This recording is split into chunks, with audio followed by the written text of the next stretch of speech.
जब छाती पर भृगु जी ने लात मारी तो वो लात लक्ष्मी जी को लगी और लक्ष्मी जी नाराज होकर चली गई कि तुम तो लात खवा रहे हो। भगवान नारायण लक्ष्मी जी को कितना प्यार करते हैं, दिल में रखते हैं।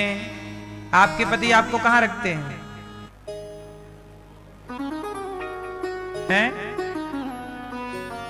मैया, आपके पति आपको कहां रखते हैं?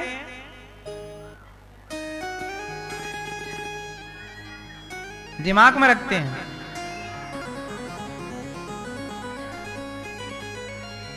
आप ज्यादा दिमाग में रहती होंगी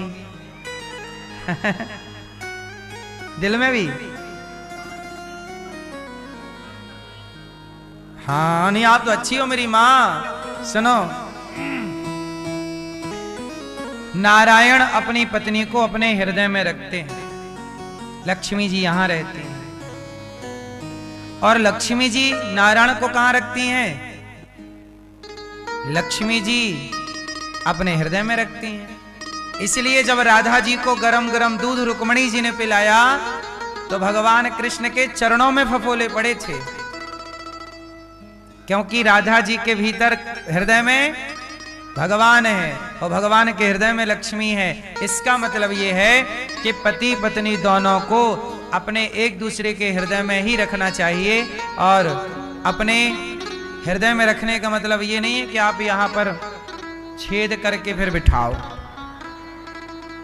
इसका मतलब यह है कि पत्नी का आदर करो, पति का आदर करो। मन मंदिर में तो भगवान को ही बिठाओ, बाकी आदर ठीक ठीक करो, एक दूसरे का सम्मान करो। गृहस्थी जिसकी अच्छी है उसकी भक्ति भी अच्छी होगी। आप दोनों में टकराव होगा तो भजन में मन लगेगा ही नहीं, दोनों में प्रेम होगा तो ईश्वर का चिंतन भी ज्यादा होगा। क्यों? बात सही है। इसलिए जीवन में जो जितना खुश है वो उतना ईश्वर के करीब है, और जीवन में जो ज्यादा दुखी है वो ईश्वर से थोड़ा दूर है। देखो, आप दोनों खुश हैं, प्रसन्न हैं, तो दोनों चिंतन करो भगवान का। भगवान का धन्यवाद, हर पल धन्यवाद। खूब प्रसन्न रहिए। और जीवन में थोड़ा दुख आ जाता है ना तो ध्यान वहां वहां भागता है बार बार, ये हो गया, ये हो गया, ये भगवान से हट जाता है। ठीक है? इसलिए हमारे यहाँ बिन परमेश्वर सूना मंदिर, बिंदिया बिना लीलार सूना, पति बिना संसार। पति ही ब्रह्मा, पति ही विष्णु, पति नरवदाधार। जिस नारी ने पति को पाया उसकी नैया पार सोना, पति बिना संसार। हमारे सनातन धर्म की खूबसूरती कितनी अच्छी है कि हमारे यहाँ रिश्तों को भी पूजा जाता है। रिश्तों को, माँ के रिश्ते को पूजा जाता है। माँ की पूजा, पति की पूजा, कन्या की पूजा, बेटी की पूजा होती है हमारे यहाँ।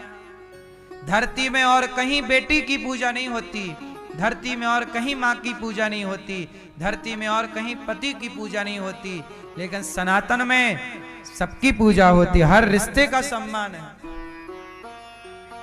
रिश्तों के प्रति इतना समर्पण यदि कहीं है तो यही सनातन की खूबसूरती है। एक बात और बताएं, सनातन की सबसे बड़ी बात यह है कि सनातन धर्म में ही नारी को भगवान का दर्जा दिया गया है। आप किसी हिंदुओं के सिवा बताइए, क्या और कहीं मजहब पंथ में कहीं नारी को भगवान का दर्जा दिया गया है? बोलो बोलो मेरी मां। नहीं, हमारे यहां अकेले नारायण नहीं है, लक्ष्मी के संग नारायण है, सीता के संग राम है, राधा के संग कृष्ण है। सनातन में युगल उपासना है। अन्य जगह देखो नारी को भगवान का दर्जा नहीं दिया। कहां दिया बता मुझे गिनाओ। क्या ईसाई नारी को भगवान का दर्जा दिए हैं? यीशु की पूजा करते हैं पर उनके यहां नारी भगवान के दर्जे पर नहीं रखी गई। मुसलमानों के यहां भी अल्लाह की पूजा है पर नारी को भगवान के दर्जे में नहीं रखा गया। लेकिन सनातन को देखिए, नारी को भी भगवान का दर्जा है, दुर्गा की पूजा है। हमारे यहां नारी का जितना सम्मान है, इतना सम्मान धरती में कोई मजहब पंथ नहीं करता। इसलिए हमारे यहां नारी को पूजा जाता है। सबसे ज्यादा प्रसन्न यदि नारी पूरी धरती पर कहीं की है तो सनातन धर्म की स्त्रियां सबसे अधिक प्रसन्न हैं, खुश नसीब हैं, क्योंकि यहां नारियों को भी पत्नी व्रता पति मिला है। आपको जो पति मिला है ना, यदि धर्म को जानता है तो वो केवल आपका है। लेकिन अमेरिका की स्त्रियां नहीं कह सकती कि ये पति केवल मेरा है। बोलो हाँ। यहां की स्त्री कह सकती है कि ये स्त्री, यहां का पुरुष कह सकता है ये पत्नी मेरी है। बोलो हाँ। और जो आज आपकी है वो 10 साल बाद भी आपकी रहेगी, 50 साल बाद भी आपकी रहेगी। जो पति आज आपका है वो 50 साल बाद, यदि धर्म को जानता है तो। पर यदि आजकल का सेटअप बाहर वाला, अमेरिका लंदन वाला यदि दिमाग में घुस गया कचरा, तो देखो वहां कोई स्त्री ये नहीं कह सकती कि ये पुरुष मेरा है। हाँ, साल 2 साल तक तेरा है, इसके बाद टाटा बाय बाय। ये बात सही है कि गलत है? इसका मतलब है कि विश्वास यदि रिश्तों में कहीं है तो सनातन धर्म के रिश्तों में विश्वास है। ये लोग हैं जिसे पकड़ते हैं तो निभाते हैं सारी जिंदगी। हमारे यहां तो पत्नी का पति मर जाए तो उसी की विधवा रह के जी लेती है, पर सपने में पराये पुरुष के बारे में नहीं सोचती। ये संस्कार केवल भारत के हैं। दुनिया में ऐसे संस्कार कहीं हो तो आप मुझे ढूंढ के जरूर बताइएगा। क्यों मैया सही है? ये भारत की सनातन की खूबसूरती है मेरी माँ। सनातन में क्या है बताना दुनिया वालों को। ये खूबसूरती है सनातन में, जहां नारी को भगवान का दर्जा, जहां नारी के लिए नर रावण से लड़ गए। राम, सोने की लंका में रहने वाला रावण, वनवासी राम सोने की लंका में रहने वाले रावण से लड़ गए। किसके लिए? पत्नी के स्वाभिमान के लिए। पत्नी के, जोर से, पत्नी के स्वाभिमान। मेरी पत्नी को इसने चुराया है, सर्वनाश कर दिया उस रावण का जिसने पत्नी का स्पर्श किया। मेरी पत्नी का अर्थात सीता मैया का सर्वनाश कर दिया। ये नारी के सम्मान के लिए रामायण लिखी गई। रामायण एक्चुअल में सच बताओ, रामायण क्यों लिखी गई? राम की महानता में रामायण लिखी गई या नारी के लिए रामायण लिखी गई? हाँ, सीता मां का हरण ना होता तो रामायण ना होती। सच बताएं, नारी के स्वाभिमान की रक्षा के लिए रामायण लिखी गई कि दुनिया पढ़े और सीखे कि अपनी अपनी नारी का ऐसे आदर करना होगा।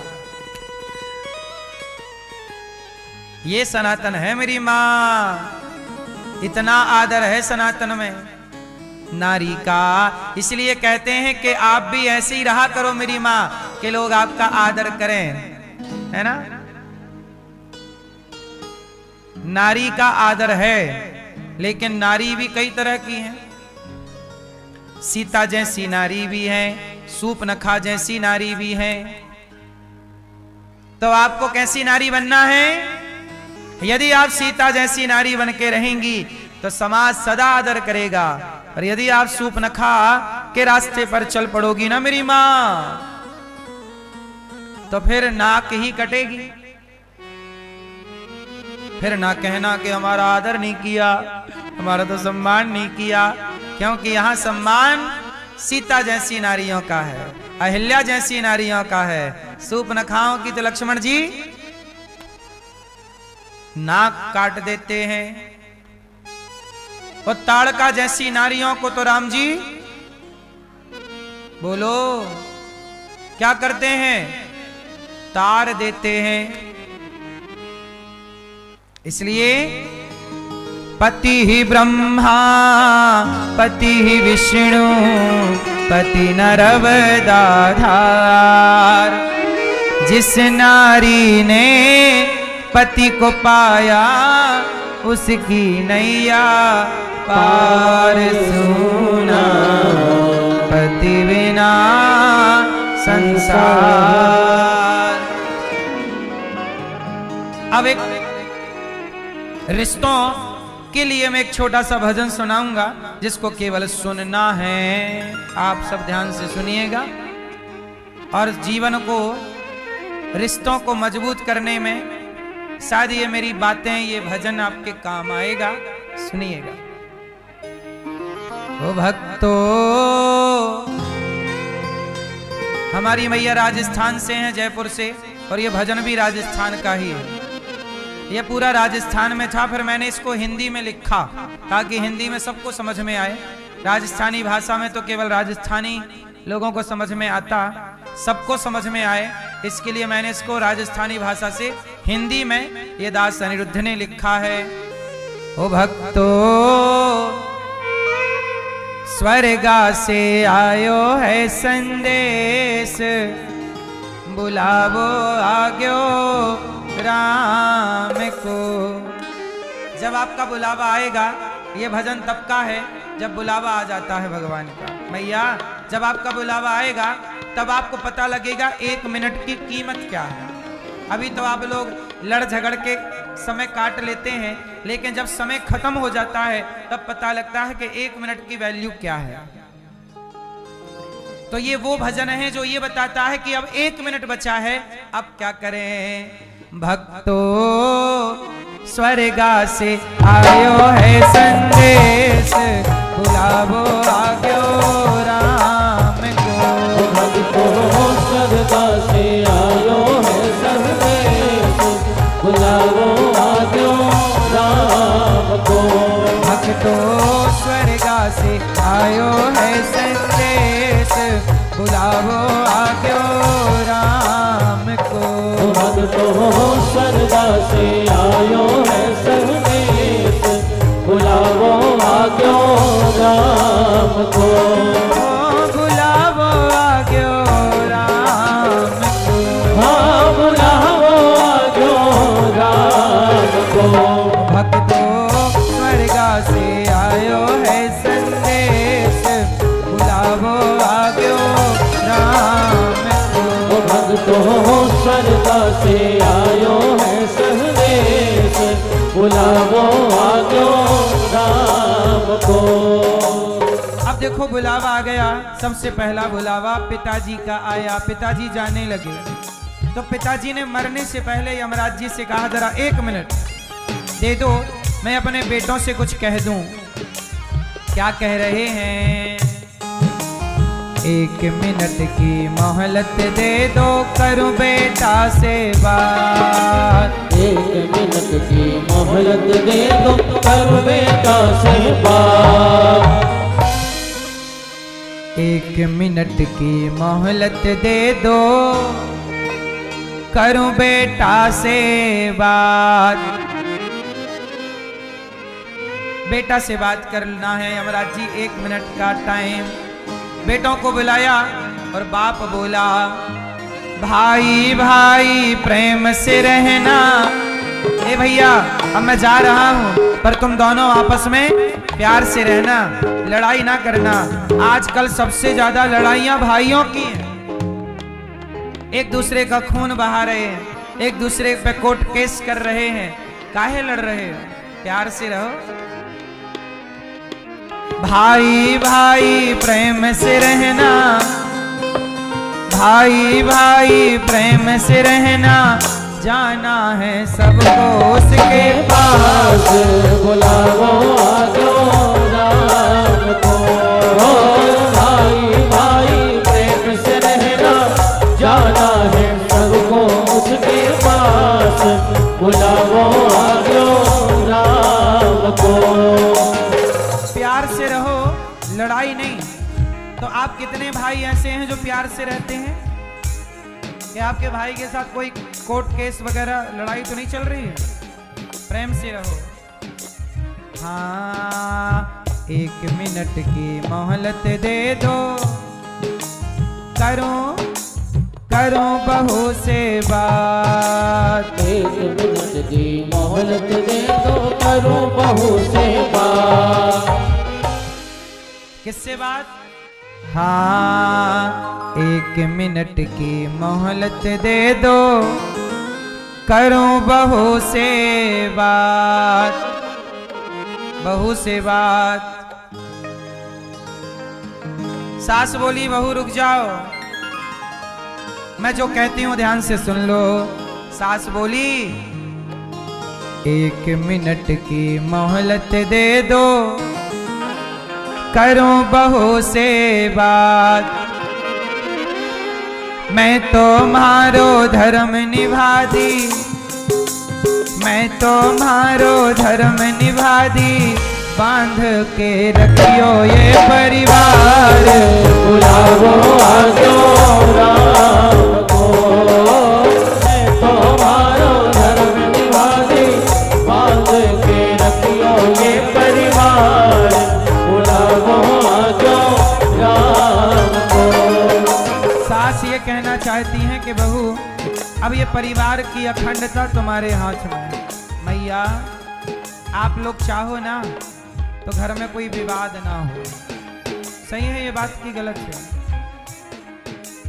प्रेम से रहो। कहते हैं ना कि 4 पुरुष एक साथ रह लेते हैं, पर 4 स्त्रियां एक साथ नहीं रहती हैं। ऐसा मैंने सुना है। सही है कि गलत है? क्यों ऐसा मैया आप लोगों ने ऐसी क्यों कहावत बना रखी है? क्यों मैया,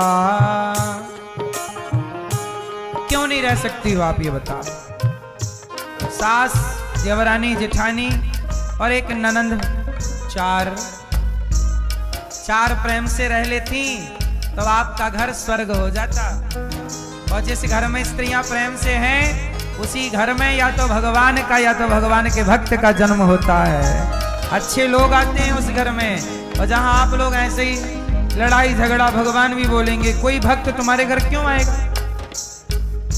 इसलिए तुम्हारे घर में जो बच्चे होते हैं ना, वो भी बच्चे कोई बहुत अच्छे बुद्धि वाले, अच्छे विचार वाले नहीं होते। ऐसे होते हैं कि जो बुढ़ापे में तुम्हें ही गिलास भर पानी ना देंगे, क्योंकि तुम्हारे अपने संस्कार इतने अच्छे नहीं थे, हल्का वजनदारी नहीं थी, है ना मेरी माँ? जो आपका पेट है ना मेरी माँ, जो आपका गर्भ है, पेट में गर्भाशय है, वो गर्भाशय मंदिर की तरह होता। आपके ही गर्भ में तुलसीदास जी आए हैं। तुलसीदास जी को भी संसार में आना था तो पहले किसी माँ के पेट में गए कि नहीं? सूरदास जी भी आप लोगों के गर्भ में गए, अर्थात माँ के गर्भ में गए। जब आपका गर्भ पवित्र होगा, आप पवित्र विचारों वाली होंगी ना मेरी माँ, चरित्र से पवित्र होंगी, विचारों से पवित्र होंगी, तब आपके गर्भ में कोई भगवान का भक्त ठहरेगा। क्योंकि इस धरती पर किसी को आना हो, भगवान भी किसी को भेजना चाहें तो भेजेंगे तो स्त्री के माध्यम से ही ना, क्योंकि गर्भ तो माँ के पास ही है। 9 महीना तो तुम ही जगह दोगी ना। यदि तुम ही रास्ता भटक गई ना मेरी माँ, तो तुम्हारी कोख से फिर कोई भक्त कहाँ जन्म लेगा? इसलिए कहते हैं, जननी जने तो भक्त जने, या दाता या सूर, नहीं तो बंध्या भली काहे गवावे नूर। इसलिए मेरी माँ, 1 मिनट की मोहलत दे दो, करूं बहू से बात। मैं तो मारो धर्म निभा दी। अच्छा एक बात बताओ, जो स्त्री, जो पुरुष विवाह के पहले 3-4 जगह चला जाए, किसी स्त्री पुरुष के संबंध बनाए, क्या इनके द्वारा अब किसी अच्छी संतान की उत्पत्ति होने की संभावना है? जो स्वयं अपना चरित्र बिगाड़ चुका या चुकी, उनके घर चरित्रवान कैसे आएंगे मेरी माँ। आप जितने बढ़िया विचारधारा के होंगे, आपकी संतान पर आपका प्रभाव पड़ता है। आप भटक गए हैं तो लिख लीजिएगा, आपकी संतान भी जरूर भटकेगी। और आप सही हैं तो संभावना पूरी पूरी है कि सही के घर ही आम के पेड़ पर ही आम का फल लगता है, बबूल में नहीं लगता। हाँ, जो बीज जैसा होगा फसल भी वैसी, बबूल का बीज होगा तो फसल भी बबूल की, और बीज यदि आम का है तो फसल भी आम की। 1 मिनट की मोहलत दे दो, करूं पति से बात। पत्नी बोली पति से, हम जा रहे हैं, यमराज जी आ गए, आपसे एक प्रार्थना है। क्या? पत्नी बोली, भैया आपका पति आखिरी समय जब आप जाओगी तो अपने पति से क्या कह के जाओगी? आप क्या कहोगी? आखिरी 1 मिनट बचा है, कुछ कहना है, क्या कहोगी? क्या कहोगी मैया? आप क्या कहोगी आखिरी जाते जाते 1 मिनट में? पति से कुछ कहना हो आखिरी तो क्या कहोगी?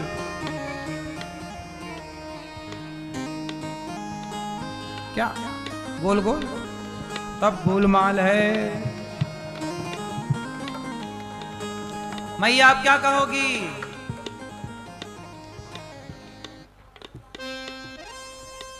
तो आपके कहने से ख्याल रखेंगे, वो तो रखेंगे, तुम जाओ, दूसरी जिंदाबाद है, कहां जाएगी? वो तो अपना बढ़िया ख्याल रख ही लेंगे। हाँ, क्या है एक स्त्री का सपना?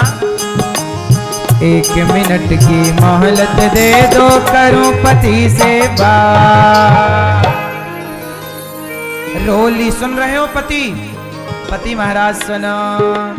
रोली मोली चुनड़ी मेहंदी, रोली मोली चुनड़ी मेहंदी, मोतियन से भर दो मेरी बात। बुलाओ आजो राम को, रोली मोली चुनरी मेहंदी, मोतियन से भर दो हमारी बात। बुलाओ आजो राम को, बुलाओ आजो राम को, बुलाओ आजो राम को। से आयो है संदेश, बुलाओ आग्यो राम को। भक्तो श्रद्धा से आयो है संदेश, बुलाओ आग्यो राम को।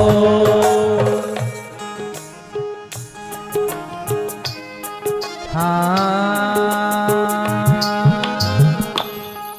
मैया पत्नी से क्या कहेगी? पति से 1 मिनट की मोहलत दे दो, करूं पति से बात।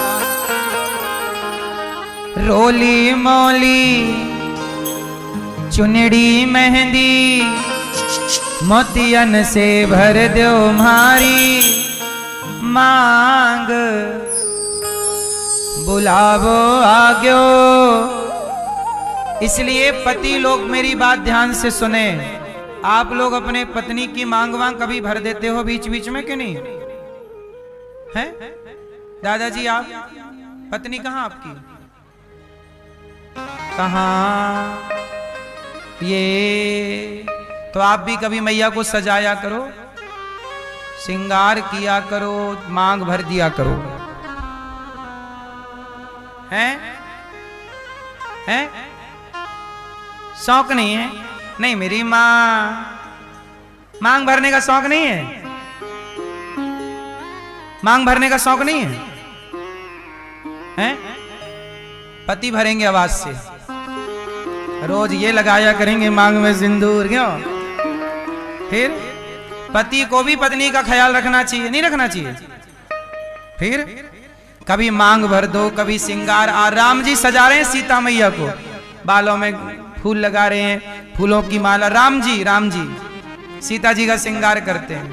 तो ये पति पत्नी का सुख है। पति पत्नी दोनों खुश रहा करिए। और पत्नियां तब ज्यादा खुश रहती हैं जब उनका पति उनका ज्यादा ख्याल रखता है। तो आप ज्यादा ख्याल रखो। लाओ मांग में भर दूं, क्यों दर्द पालती हो आंच में, है ना। तो पति और पत्नी का ये प्रेम भगवान को भी अच्छा लगता है, इसलिए भगवान भी प्रेम से रहते हैं। लक्ष्मी जी चरण दबा रही हैं, भगवान नारायण प्रेम से टुकुर टुकुर लक्ष्मी जी को देखते रहते हैं। रुक्मणी जी के संग भगवान कृष्ण हंसते मुस्कुराते खेलते कूदते हैं। तो गृहस्थ का आनंद हमारे भगवान ले रहे हैं। और यही सनातन की बात है कि आप गृहस्थ में रह के पति पत्नी भगवान का चिंतन करते रहें, एक दूसरे का ख्याल रखें। क्यों मैया आपके पति कहाँ गए? अब आप रोज भरोगे मां और रोज इनको 2 आई लव यू देना। 2 आई लव यू, एक सवेरे एक शाम को आई लव यू। मैया देखो, मैया बार कह रही तू भी बोल आई लव यू। बस जीवन में प्यार हो। और पुरुषों को आप क्या बोलेंगे? आप क्या बोलेंगे अपनी पत्नी को? हाँ आप चलो, आप बताओ। हैं? आई लव यू आप नहीं, पत्नी बोलेगी आपको आई लव यू। आप क्या बोलेंगे? आप बोला करो क्या खूब लगती हो, बड़ी सुंदर दिखती हो। पत्नी को पति लोग ऐसा कहने लगे तो हमारी माताओं का 1-2 किलो वजन यूं ही बढ़ जाएगा। खुशी के मारे। सही है कि नहीं? फिर मैया आप क्या कहोगी अपनी पति से? चश्मा वाली मैया। हाँ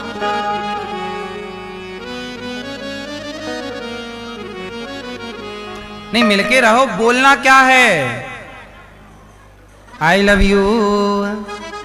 एक चीज और बोला करो, ये सुनो, ये बोला करो। आप ये बोला करो, मिले हो तुम हमको बड़े नसीबों से। फिर गृहस्थी में कोई झंझट नहीं, ये गृहस्थी बिंदास चलेगी। बोलो हाँ, हंसते हंसते। अभी देखो हमने केवल बातें कही तो आपके होठों पे खुशी आ गई कि नहीं? जब आप रियल में जिंदगी ऐसे जीने लगोगे तो जिंदगी कैसे बीत गई पता ही नहीं चलेगा। हंसते खुश हैप्पी रहना चाहिए। हंसते हंसते कट जाए रस्ते, जिंदगी यूं ही चलती रहे। हर समय क्या और कितना भी कठिन समय आए मेरी माँ, यदि आप दोनों प्रेम से हैं तो मैं आपको विश्वास दिलाता हूं, यदि परिवार में प्रेम है तो कठिन से कठिन बड़े से बड़ा समय भी प्रसन्न चित्त से गुजर जाता। पता न लगता कि हमारे जीवन में कोई कठिन समय है। बस प्रेम चाहिए। एक आदमी को प्रेम चाहिए, एक स्त्री को। ये प्रेम में बड़ी ताकत है मेरी माँ। प्रेम में इतनी ताकत है कि ब्रह्मांड नायक वैकुंठ में बैठे भगवान को प्रेम करने वाले भक्तों ने धरती पर बुला लिया। ये प्रेम की ताकत है। प्रेम में इतनी ताकत है कि वो अखिल ब्रह्मांड नायक परमात्मा को एक प्रेम करने वाले 5 साल के बच्चे ने खंबे से निकलने के लिए मजबूर कर दिया। नरसिंह बन करके आ गए। ये भैया सो गए क्या?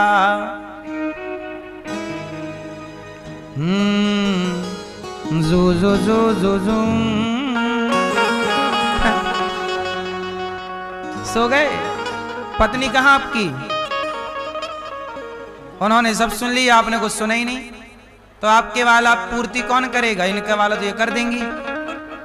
आप सो रहे थे जब हम बता रहे थे। जो सोवत है वो खोवत है, जो जागत है सो पावत है। उठ नींद से अखियां खोल जरा। भगवान गोपियों के संग दिव्य रास रचा रहे। गोपियों के संग जब गोपियों ने कहा प्रभु हमारा आपके सिवा कोई नहीं, दिव्य रास रचाए। तभी गोपियों को अभिमान आ गया, मैं बड़ी सुंदर हूँ। भगवान गोपियों को छोड़कर अंतर्धान हो गए। सारी गोपियां विरह में डूब गईं। कृष्ण कहाँ चले गए प्रभु, कहाँ चले गए? जब भगवान को पुकारा गोपियों ने, सारी गोपियां पुकार रही हैं, भगवान की दिव्य लीला का जो अनुसरण गोपियां करने लग गईं। एक सखी भगवान को, अच्छा गोपियों की ढूंढने का तरीका बड़ा गजब है। एक सखी बोली कि मैंने गोवर्धन उठा लिया, एक अपने को कृष्ण मान बैठी और बाकी सब नीचे तलहटी पे आ गई। सारी सखियों ने अपने को भगवान के आसपास माना। जो लीला हुई भगवान की, उस लीला का अनुकरण करने लग गए, अनुसरण करने लग गए। गोपियां बड़े प्रेम से रहती हैं भगवान की याद में। अब बोली हमें आगे ढूंढना ही नहीं, आगे चली तो राधा रानी मिल गई। भगवान ने लगता सखी तुझे भी छोड़ दिया। राधा रानी रो रही हैं, हे कृष्ण कहाँ चले गए? जब सारी गोपियों ने पुकारा, हे प्रभु हम तुम्हें कहाँ ढूंढें इस जंगल में, हमें क्या पता कि तुम कहाँ हो, तुम्हें पता है कि हम कहाँ हैं, इसलिए हम आपको नहीं ढूंढ सकते। प्रभु आप ही हमें खोज लीजिए, आप हमें ढूंढ लीजिए, हम आपको क्या खोजेंगे। जब गोपियों ने रो करके पुकारा, गोपियों ने गीत गाया। गोपियों ने कहा गोप्यः ऊचुः, गोपियां बोली जयति तेधिकं जन्मना ब्रजः श्रयते इंदिरा शश्वदत्रहि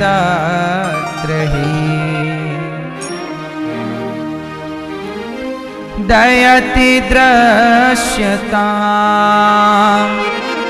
दीक्षुता विकास त्वयि धृतासवास त्वां विचिन्वते तव कथामृतं तप्त जीवनं कविभिरीडितं कल्मषापहम्। सारी गोपियां बोली प्रभु अधिकम जयति जन्मना ब्रजः, आपका जन्म जब से ब्रज में हुआ यहाँ की महिमा बढ़ गई। हे प्रभु आप हमें मिले तो थे, अब आप कहाँ चले गए? यदि आप अब नहीं मिले तो हम मर जाएंगी प्रभु। गोपियां अब ऐसे तड़पने लगी जैसे मछली तड़पती है पानी के लिए। और सच बताएं, भगवान को पाना चाहते हो तो भगवान से इतना प्रेम करो, इतना प्रेम करो कि उनके सिवा कोई अच्छा ना लगे। देखो संसार बहुत अच्छा है, पर संसार कब तक अच्छा लगेगा? और क्या है, अब आपकी उम्र ढल रही है, आपका समय जा रहा है, आपकी उम्र मुट्ठी की रेत की तरह फिसल रही है। अब जाती हुई आयु में बाकी तो सब मिल ही गया, परिवार व्यापार। अब जिसकी तलाश में धरती में आए थे भगवान की, अब उनकी ओर थोड़ा बढ़ चलो, इसी से आपका लोक परलोक सुधरेगा। गोपियां बोली कि प्रभु अब हमारा आपके सिवा कोई नहीं। सारी गोपियां बोलने लगी कब आएगा मेरा सांवरिया, कब आएगा मेरा सांवरिया,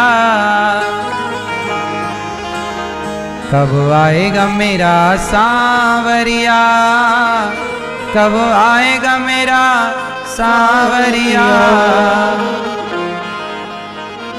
कब आएगा मेरा सांवरिया, कब आएगा मेरा सांवरिया। मेरे आंसू पहुँच कर मुझे गले लगाएगा, मेरे आंसू पहुँच कर मुझे गले लगाएगा। कब आएगा मेरा सांवरिया, कब आएगा मेरा सांवरिया। बनो ना कठोर कान्हा, दया से भी काम लो। आकर कन्हैया मेरे दामन को थाम लो। जीवन बन जाएगा जब कान्हा आएगा, मेरे आंसू पोंछ कर मुझे गले लगाएगा। कब आएगा मेरा सांवरिया, कब आएगा मेरा सांवरिया। जब गोपियों ने कहा हे गोविंद अब प्राण निकल जाएंगे, और जब गोपियों ने कहा प्राण निकल जाएंगे अब कोई सहारा नहीं, हे गोविंद गोविंद सहारा तेरा है, प्राण निकल जाएंगे। तब भगवान को लगा मैं नहीं गया मर जाएंगे। देखिए भगवान की याद में ये तड़प के जी ना पाए। हा रघुनंदन प्राण प्रीते, तुम बिन जियत बहुत दिन बीते। बहुत जी लिया तुम्हारे बिना गोविंद, अब जी ना पाएंगे। अब गोपियां मरने को तैयार, अब मर जाएंगी। भगवान को लगा जाना होगा, परीक्षा ले ली, इनका अभिमान तोड़ दिया मैंने। अब भगवान गोपियों के मध्य इति गोप्यः प्रगायन्त्यः प्रलपन्त्यश्च चित्रधा, रुरुदो सुस्वरं राजन् कृष्ण दर्शन लालसा। तासामाविर भोच्छौरि स्मयमान मुखाम्बुजा, पीताम्बरधरास्त्रग्वी साक्षान् मन्मथः।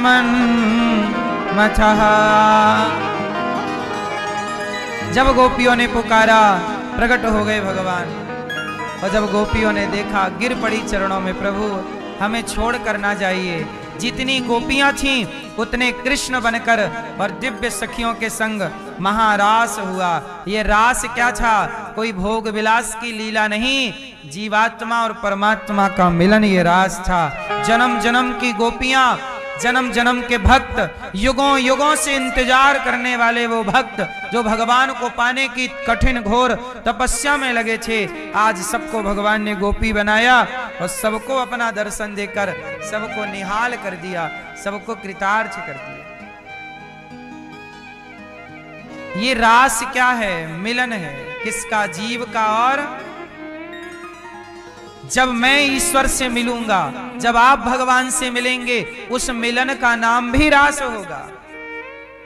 और भगवान की रास लीला नित्य लीला है।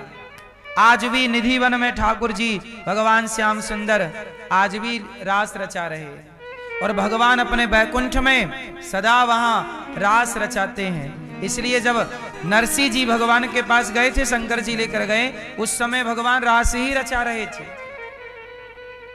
तो रास का मतलब क्या है? नाचना कूदना रास नहीं। तुम करो तो रास लीला, हम करें तो कैरेक्टर ढीला। रास लीला का मतलब कैरेक्टर ढीला नहीं, रास लीला का मतलब है विशुद्ध भक्त से भगवान का मिलन। जहां भगवान से मिलकर के जीव अपनी हर बात कहता है, जहां मैं हर बात कह पाऊंगा, जहां भगवान मुझे गले लगा रहे होंगे। जब मैं यहां से जाऊंगा, कहते हैं ना, कहते हैं दुनिया जिनको ठुकरा देती वो गोद बिठाए जाते हैं दरबार में राधा, दरबार में राधा। रानी के दुख दर्द मिटाए जाते हैं, दुनिया के सताए लोग यहाँ सीने से लगाए जाते हैं। जब भगवान सीने से लगाते हैं, उस मिलन का नाम ही रास है। संसार सही संसार नहीं रहने को यहाँ, दुख ही दुख है सहने को यहाँ।